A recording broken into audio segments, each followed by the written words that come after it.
Welcome to Not Milk Never Milk. Subscribe if you're lactose intolerant. You begin by confirming compatibility and gathering necessary items: the phone or standalone GPS, the correct USB cable, and any adapter the head unit requires. Once done, power the car to accessory so the screen is active, then unlock your phone and enable Bluetooth and USB data transfer. Make sure the car's input is set to the right source: USB, CarPlay, Android Auto, or HDMI. You're starting the handshake now. Plug the cable in and watch for pairing prompts on both devices. Next, you establish the data link and resolve permission dialogues.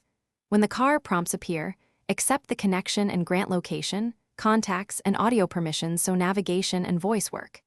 If you're using a phone, open Android Auto or CarPlay and follow on-screen setup.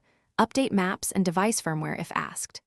For a standalone GPS, switch the head unit to HDMI or AV and select the correct input. Make sure USB mode is set to data transfer rather than charging only, or use a certified adapter. You finish by verifying the map appears and the car audio channel's navigation prompts correctly. Make a short route test to check voice guidance and turn-by-turn. If the image is frozen or audio routes incorrectly, reboot both the phone and the head unit, then reconnect using a different certified cable.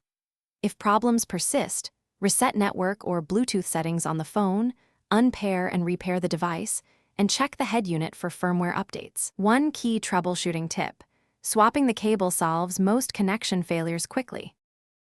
Thanks for watching. If this was helpful, leave a like and consider subscribing. See you next time.